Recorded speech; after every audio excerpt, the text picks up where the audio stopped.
Les amis, aujourd'hui,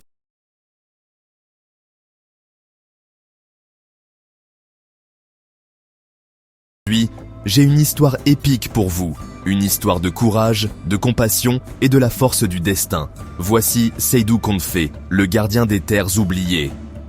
Il était une fois, dans un village reculé d'Afrique de l'Ouest, niché dans une vallée entourée de montagnes majestueuses, vivait Seydou Konfé. Dès son plus jeune âge, Seydou se distinguait non seulement par sa force physique exceptionnelle, mais aussi par son grand cœur et son esprit vif. Les anciens du village murmuraient qu'il était destiné à de grandes choses, né sous une étoile rare, l'étoile des protecteurs. Un jour, une rumeur terrifiante se répandit dans le village. Un lion géant aux yeux, comme des braises ardentes, semait le chaos dans les terres voisines. Les récoltes étaient détruites, les troupeaux dispersés, et la peur s'emparait des villageois. Personne n'osait s'aventurer au-delà des frontières du village, terrifié à l'idée de rencontrer cette bête redoutable. Voyant la détresse de son peuple, Seydou décida d'agir. Il saisit sa lance et son bouclier en peau de buffle et partit seul à la recherche du lion. Malgré les tentatives des villageois pour le dissuader, qualifiant sa mission de suicide, Seydou resta déterminé. « Si je ne le fais pas, qui le fera ?» dit-il calmement avant de disparaître dans la savane. Les jours se transformaient en nuit alors que Seydou traversait des plaines arides et des forêts denses, traquant le lion. Il affronta des serpents venimeux, des tempêtes de sable et le poids de la solitude, mais il ne perdit jamais espoir. Chaque nuit, il contemplait les étoiles, se remémorant les récits des anciens sur les héros qui avaient protégé leur terre avant lui. Enfin, dans une gorge sombre, Seydou trouva le lion.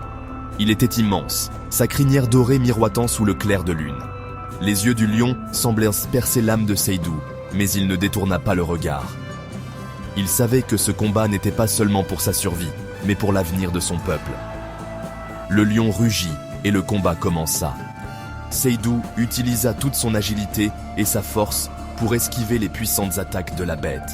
Sa lance atteignit finalement sa cible, mais alors que le lion s'effondrait, Seydou vit quelque chose dans ses yeux, une lueur de douleur et de désespoir.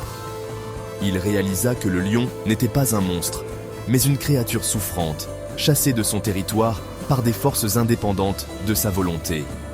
Au lieu de tuer le lion, Seydou soigna ses blessures avec des herbes médicinales. Il lui parla doucement, promettant de lui trouver un foyer paisible. Le lion, maintenant calme, suivit Seydou jusqu'à une vallée lointaine, loin des humains et des villages. Lorsque Seydou retourna au village, il fut accueilli en héros.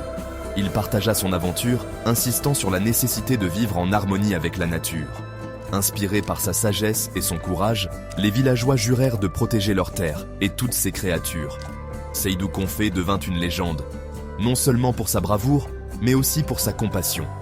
Et chaque nuit, en regardant les étoiles, il savait qu'il avait accompli son destin, protéger les terres oubliées et conduire son peuple vers un avenir meilleur. J'espère que vous avez apprécié cette histoire. Seydou Konfé incarne à la fois la force et la sagesse, les véritables qualités d'un héros.